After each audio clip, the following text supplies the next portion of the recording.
It's the 5th time I stand on this shore, the Cuban shore, looking out at that distant horizon, believing again that I'm going to make it all the way across that vast, dangerous wilderness of an ocean.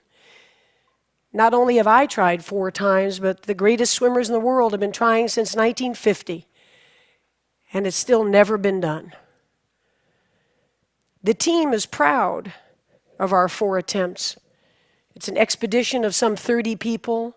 Bonnie is my best friend and head handler, who somehow summons will, that last drop of will within me when I think it's gone, after many, many hours and days out there. The shark experts are the best in the world, large predators below. The box jellyfish, the deadliest venom in all of the ocean, is in these waters, and I have come close to dying from them on a previous attempt. The conditions themselves, besides the sheer distance of over 100 miles in the open ocean, currents and whirling eddies, and the Gulf Stream itself, the most unpredictable of all of the planet Earth. And by the way, it's amusing to me that journalists and people, before these attempts often, ask me, well, are you going to go with any boats or any people or anything?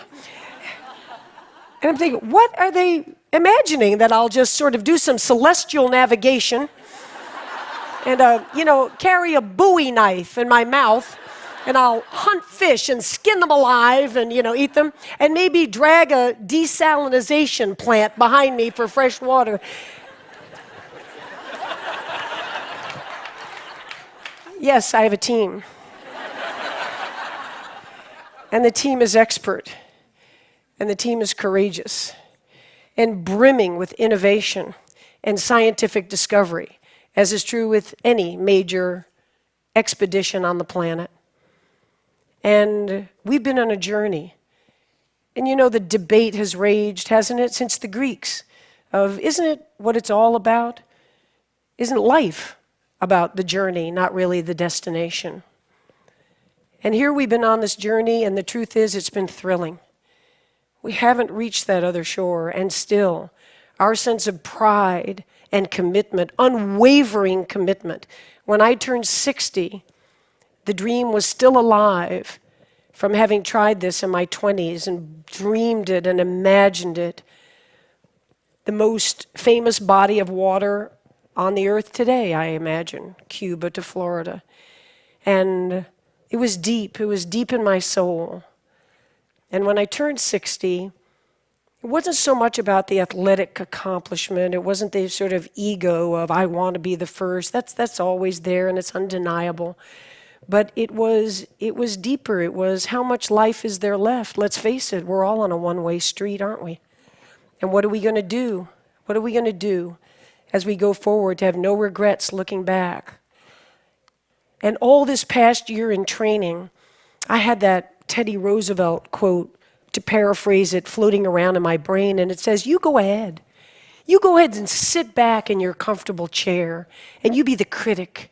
You be the observer, while the brave one gets in the ring and engages and gets bloody and gets dirty and fails over and over and over again, but yet isn't afraid and isn't timid and lives life in a bold way. And so, of course, I want to make it across. It is the goal, and I should be so shallow to say that this year the destination was even sweeter than the journey.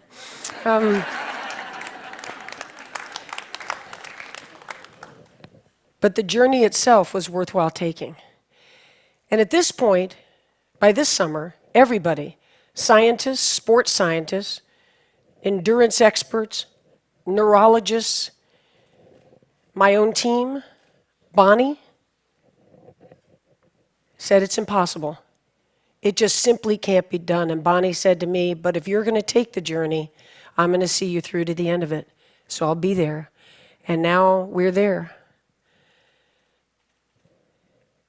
And as we're looking out, kind of a surreal moment before the first stroke, standing on the rocks at Marina Hemingway, the Cuban flag is flying above, all my teams out in their boats, hands up in the air. We're here.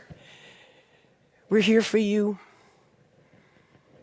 Bonnie and I look at each other and we say, this year the mantra is, and I've been using it in training, find a way. You have a dream, and you have obstacles in front of you, as we all do. None of us ever get through this life without heartache, without turmoil. And if you believe and you have faith, and you can get knocked down and get back up again, and you believe in perseverance as a great human quality, you find your way. And Bonnie grabbed my shoulders and she said, let's find our way to Florida. And we started. And for the next 53 hours, it was an intense, unforgettable life experience. The highs were high, the awe. I'm not a religious person, but I tell you, to be in the azure blue of the Gulf Stream, as if as you're breathing, you're looking down miles and miles and miles, to feel the majesty of this blue planet we live on.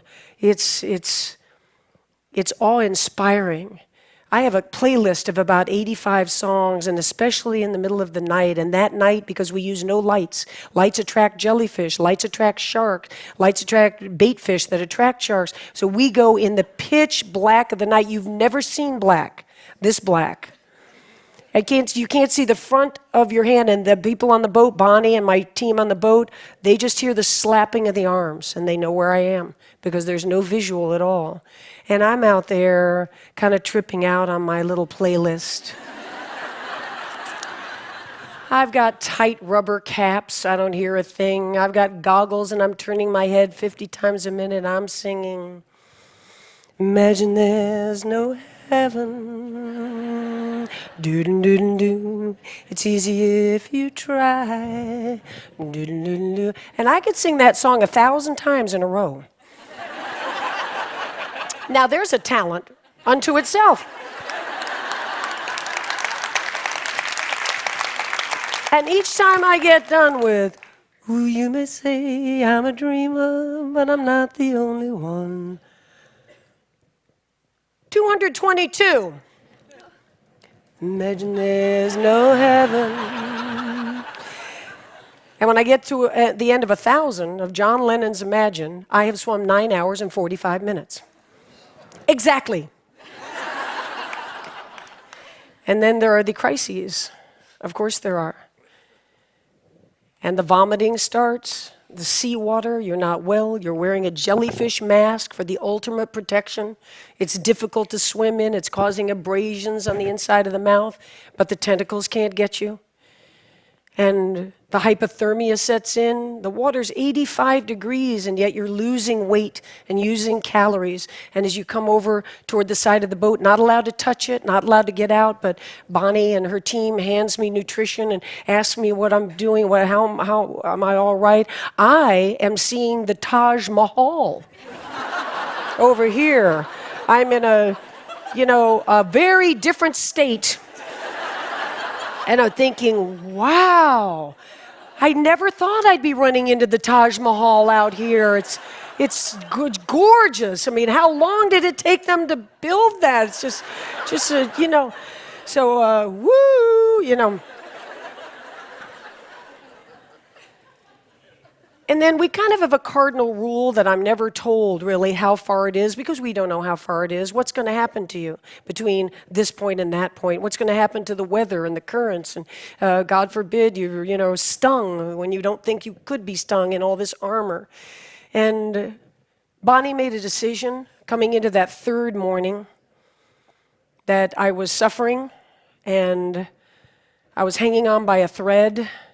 And she said, come here. And I came close to the boat, and she said, look out there. And I saw light, because the day's easier than the night, and I thought we were coming into day. And I saw a stream of white light along the horizon. And I said, it's going to be morning soon. She said, no, those are the lights of Key West. It was 15 more hours, which for most swimmers would be a long time.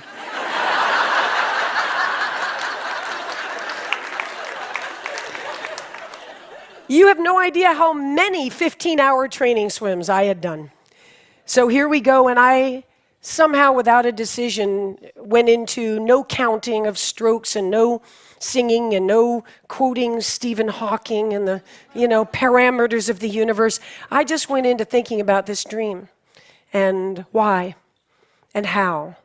And as I said, when I turned 60, it wasn't about that concrete, can you do it? That's the everyday machinations. That's the discipline, and it's the preparation, and there's a pride in that. But I decided to think as I went along about, the phrase usually is reaching for the stars, and in my case, it's reaching for the horizon. And when you reach for the horizon, as I've proven, you may not get there, but what a tremendous build of character and spirit that you lay down. What a foundation you lay down in reaching for those horizons. And now the shore is coming. And there's just a little part of me that's sad. The epic journey is going to be over. So many people come up to me now and say, "What's next?" We love that. That little tracker that was on the computer, when are you going to do the next one? We just can't wait to follow the next one. Well, they were just there for 53 hours. And I was there for years. And so there won't be another epic journey in the ocean, but the point is, and the point was, that every day of our lives is epic. And I'll tell you, when I walked up onto that beach, staggered up onto that beach, and I had, so many times in a very puffed up ego way, rehearsed what I would say on the beach. When Bonnie thought that the back of my throat was swelling up, and she brought the medical team over to our boat to say, that she's really beginning to have trouble breathing. Another 12, 24 hours in the salt water, the whole thing. And I just thought in my hallucinatory moment that I heard the word tracheotomy. And Bonnie said to the doctor, "I'm not worried about her not breathing. If she can't talk when she gets to the shore, she's going to be pissed off."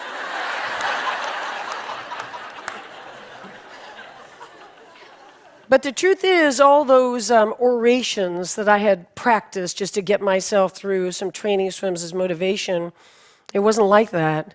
It was a very real moment with that crowd, with my team. We did it. I didn't do it. We did it. And we'll never forget it. It'll always be part of us.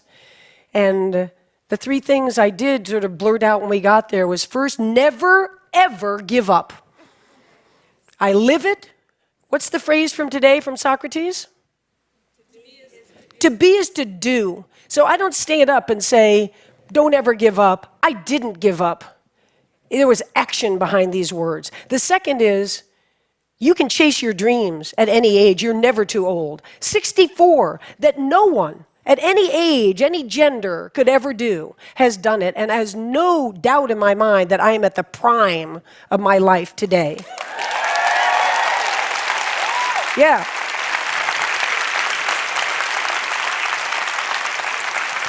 Thank you. And the third thing I said on that beach was, it looks like the most solitary endeavor in the world, and in many ways, of course, it is. And in other ways, and the most important ways, it's a team. And if you think I'm a badass, you want to meet Bonnie.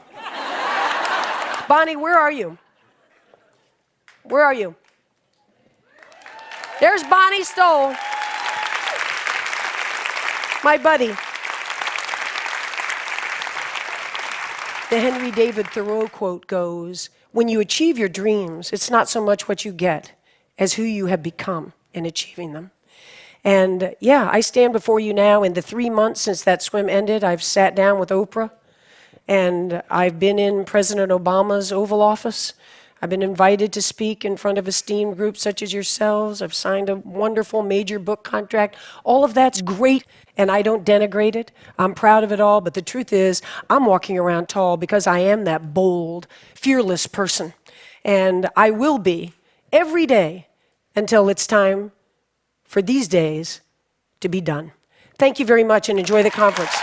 Thank you. Thank you. Thank you. Thank you. Thank you. Thank you. Thank you. Thank you. Find a way.